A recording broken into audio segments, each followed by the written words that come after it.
for me. Oh, sorry. So just let's back it up. What does this effectively mean? What does Justin Sun blacklisted from World Liberty? Is this an effective burn of those tokens? Are they going to be available for trading later? Can he still peer to peer? Like what does this actually entail? I mean, as of right now, it means that the tokens are blacklisted and he cannot move them. As for what that means tomorrow, I think we're gonna need to wait for the DAO to let us know. But I did just allow the handle V1MN4N, and I don't even know how to pronounce that, come up because they made a comment on the space here just correcting me that World Liberty Fi is not a DAO. And I definitely welcome people coming up that have a lot more knowledge on World Liberty Fi to kind of just back that statement up. Sure. How's it going? Yeah, so it's actually VinMan, and I'm running what is currently the largest World Liberty Financial Discord server that exists. We have about 2,000 members, and about 400 holders, and our holders actually control almost 2% of the World Liberty Financial Protocol. So we definitely have a lot of smart people in the server, but so to your point, though, about the DAO, right, World Liberty Financial, so at least according to the gold paper, which is the equivalent of a white paper, right, for World Liberty Financial, you can find it on the website, but it actually says right in it, World Liberty Financial is not a DAO. And if you give me 2 seconds to open it, I'll get you the exact wording. Take your time. This is great to have somebody up who has a deep level of knowledge on World Liberty Fi. The question I'd have to follow that up is that originally, when the World Liberty Fi tokens were sold, there was no guarantee that they would become liquid. And the information that I had gotten there was that there was some sort of proxy DAO vote that was done to make them tradable. Is that correct? Right. The initial, so the gold paper, and this was clarified recently, was effectively saying it was kind of like guidelines, right? It's not explicitly what they were doing, but a roadmap, so to speak. But again, not something that they were following to the T. And within that, when the project first started, it said explicitly it had zero expectation of profit. The token is not tradable. Anyone going in to invest effectively, knows and understands these risks involved, and that you should not be purchasing it for anything other than for the right to vote in the governance. And there was a provision on the website saying if there were to be a trade, like if the ability for it to go tradable, it would not be within, it would be no sooner than within a year. As so, well Vinman, as... can I just ask a question on the first part there? Sure. So the tokens were purchased as a right to governance and voting, but there's a stipulation directly in there that says that they are not explicitly a DAO. So I'm trying to find the wording in the PDF. So the PDF on page 4, I can share the link in my reply if you'd like. The World Liberty Financial Governance Platform is a community governed through the World Liberty Financial Token. WLF is not a decentralized autonomous organization, a DAO. Rather, it is a Delaware non-stock corporation with a board of directors, but not as a non-stock corporation. It does not have stockholders, but it does have a sole member. And then it says its only current assets are intellectual property licenses and agreements with service provider. So it's not 100% clear what that means. That is referencing, at least in the way that I would interpret that, is it's referencing the legal structure of what the entity is set up as. And I typically do use the term DAO as rather liberally to outline that token holders are making decisions. And I think what that is citing is that it's not legally represented as a DAO entity on paper. Right, and that's a valid point. You can, because what I'll say is they're very good with the legalese, right? Protecting themselves against any sort of, potential litigation, whether it be from a token holder or the government. The dude owned casinos. You're not going to win against the house. Right. So I would assume that's why they put that in, right? Saying it's not a DAO. But I'm not an expert. I mean, I know a lot, but I'm not an expert. It seems to me from a business practice, though, and I could be wrong, but I'm just kind of pontificating here a bit. When you have the largest holder of an asset that just launched, it seems without other info other than, hey, we're blacklisting this because you moved $9 million worth of those tokens over to this exchange, it seems like it really undercuts. It seems like it wouldn't be good practice to do that unless there was something else. But again, I'm looking forward to getting Justin on and chatting with him about this later. I'm sure he's going to have his side, but I feel like there's got to be more data that comes out, because to do that to the largest holder of would you agree with that, Buzz? Vinman, let me ask you this. You said that I believe you said that you own World Liberty Fi tokens. In the initial gold paper, it said, hey, you're buying these tokens for voting rights within the governance platform. Are you upset at all that these tokens were blacklisted, that Justin Sun owned, without involvement of any governance? I think the thing is, I could say yes, I could say no, but at the end of the day, we know less than what the team knows, right? So I don't think they would go and blacklist them for no reason. And if, for instance, they're wrong, right, I do think, if anything, they would be investigating right now, speaking with Justin. And I'm not saying there's anything, I don't think it's ever going to come out that I don't think it's ever going to come out that something that was done wrong or World Liberty Fi did anything wrong. I guess I'm more so asking from a holder standpoint or an ethical standpoint of, like, do you think the community had the expectation that a major decision like this would require their input? I would say that I would agree that I think the team should, and this is one thing that's very important that a lot of our holders are talking about. They said previously on whether it be the gold paper or the website, that any token holder can go and put forward a proposal that would be voted on through Snapshot, right? And to date, there's not been that capability to do it. It's only been the team who is going and putting proposals out. There's no way to do it unless it's changed in the last 24 hours. Like, the token's now tradable, right? This is no longer the early days. Maybe we'll see this when the platform comes out, but it's not, it's not a great look. But at the same time, I still think that the team there have been votes before, right, that the team has put up and token holders have participated in, right? Yes, but to our understanding, or at least my understanding, they've all been initiated by the team. No one who is a non-teammate has posted something on the forum. They saw it and said, oh, we're going to just, push that person's proposal through. It's always been something that's been authored by their team. So again, do you think as though this is something that the team should have authored? I guess is the point that I'm trying to get down to.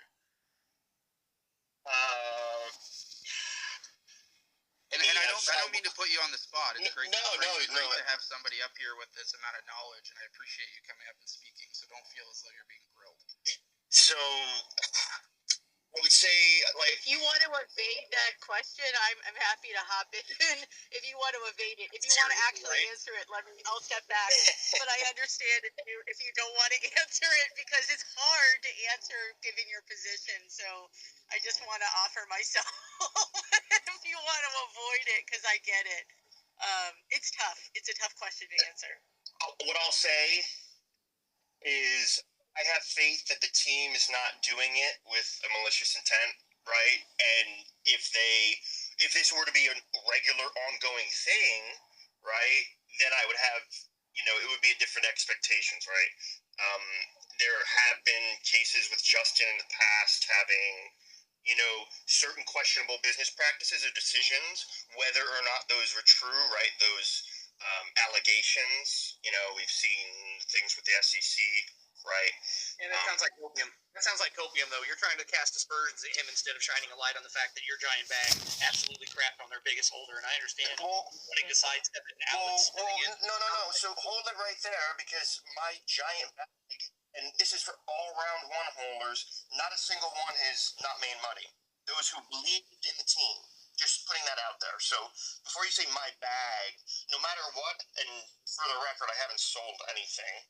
But again, the only people who have lost money up to this point are those who FOMO'd in directly after it went tradable due to the change in supply, right?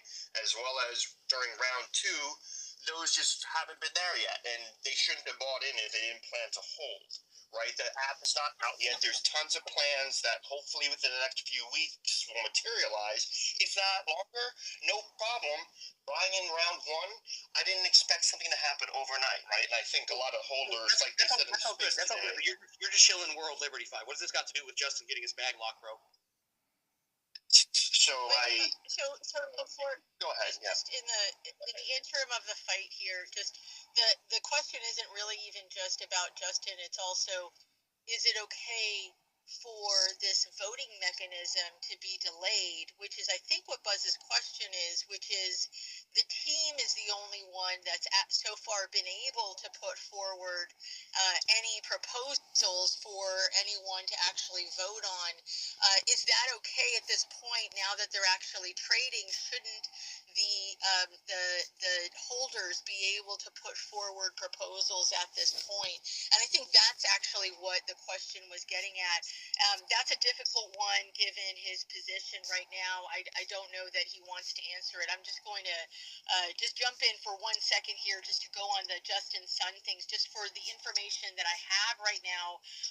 And I don't know if there's contradictory information, but just checking a crap ton of sources, this is the information that I have. All of the tokens that were transferred between wallets for Justin Sun were unlocked, and they were just going to the HTX exchange. It's unclear as to whether there was any intention to actually sell those tokens, right? So here's the issue. The blacklisting looks like because Justin Sun, even though he had a right to sell because they were unlocked, he did declare his interest in holding even for his unlocked tokens, and though there's no legal right or no legal responsibility to hold him to that, there is this idea that all of these big holders are going to hold on to their tokens farther into the future to keep the price up, right? There is this idea that everyone is going to be doing that, even though I don't know if you guys know about Alt 5, right? There were several holders, the Whitloffs and Trump, right, hold through Alt 5, and they did liquidate some of their holdings through Alt 5, but there isn't any indication that Sun was actually going to sell. HTX actually has a DeFi app or DeFi program on there that allows you to get a return if you lock up WLFI. So it could have been, and is actually likely, that he was probably going to transfer a bunch of his tokens there to get return on it, because the return, if you've looked on any of the apps, the return on WLFI on several of these has been insane. It's like 20% or something like that right now. So, it's probably, and I don't know, right? I'm not talking to Justin. We don't have each other's like phone numbers or anything like that. He's not texting me, so I don't know. But it's likely that he was just locking it up into a DeFi app. But I don't know. So we don't know for sure that he was planning on selling it. The blacklisting, I don't know if that's permanent. So we don't know if that's like just a don't sell it. This is a big holder, don't sell it. Which, by the way, would be a very interesting mechanism to basically do an alternative SEC rule, which is essentially saying insiders don't sell in certain windows, right? So there's like this rule that's Section 16 essentially of the SEC. It'd be very interesting if we had sort of this mirror for early days for newly listed trades, right? As we're coming up through the Clarity Act and things like that. What an interesting function for early days. Well, Alex, have I just want to give you a little bit of pushback there, because wouldn't the nature of blockchain, smart contracts, and the vesting periods that you could get locked up in being early investor sort of, I don't want to say circumvent, but highlight that in the best, most efficient mechanism? I agree. But in the absence of lockups, or if a lockup fails or something like that, one of the things that seems to be emerging from the acts that we're seeing is a timeline, rather, like like as you move towards decentralization, most of the regulation is focused on the earlier timeline, right? So the more you can control behavior earlier in the timeline, the better. And then as you move towards decentralization, then all of that limitation isn't really necessary. That's what we're seeing in the regulation. Alex, So, I have no problem if they were to have said, hey, for people who are coming in, once this token goes live, there's going to be a vesting period on the tokens. I think where I get upset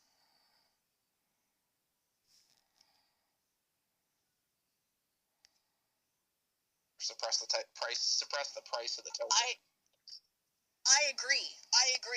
I'm thinking about this really more as just sort of a global function. That's kind of a unique, interesting sort of function. But I agree. We don't even have, as far as I can tell, unless they have inside information, which someone mentioned that they may have information that we don't have, unless they have information that he was going to flood the market in order to tank the price, because there's like 9 million in there, right? I have no idea what the purpose was, but unless they have information that was going to happen, it was also likely that he was just going to lock it up in another wallet. So there's nothing that says necessarily that he was planning on selling it. But Alex, even if he was planning on selling it, why should they be allowed to blacklist his tokens? Like, if he invested in That's a very good question. It's a good question. I mean, that's again a very centralized function. So, it's a good question. Is that something that's permitted within essentially the nature of the tokens itself? Is there this centralized function? Alex, if so, how long does it last? The question Buzz was trying to get asked about the DAO. Let me ask you the question. Which one person executed the transaction to blacklist? Because it was one person. Is it a multi-sig? What one person ultimately made this decision, if not a DAO vote? Yeah, it would be the person that controls the corporation. So that's the person who executed the blacklist. Trump Media is the controller of World Liberty Fire. Are you saying Trump Media or W Liberty Fire? That would be very likely the person that executed the blacklist, yeah. Interesting takes here, and it's always good to have legal minds on here as well. I do want to shout out again everybody that's tuned in. Make sure you're following the host account up here. The roundtable space says Oxmar in a fall. We will be getting, it looks like Justin Sun on later this evening on another follow-up space, but we're going to keep this going. Make sure you're following the speakers. Thanks, Alex, for coming up. We're going to rotate back to you. But we got my man, Mr. Gary Cardone, in the house. What's your thoughts on the debacle today? Our boy Trump is, or maybe not him specifically, but his organization's looking a little iffy on this data. What's going on? Well, I love the comment about, hey, we don't really know a lot what's going on, so I tend to not criticize people before the facts are out. But I'd love to ask a question to the group of people that was just speaking. Someone said, hey, there was an agreement among the, what do y'all call it, phase one holders? It's level one holders or whatever. Sounds like a pyramid scheme, but anyway, the level one holders, if they didn't have a lockup, then did I hear someone say, hey, but they there was no lockup. All his coins were evidently unlocked. I think that's the word you guys call it. I would call it vested or available for trade. Would it be legal for 60% of the shareholders of any stock to say, hey, we're going to hold on to our stock to drive the price up? One, is that legal? And are we sure there was an agreement? Because that comment, I think, was made, unless I just, imagined it.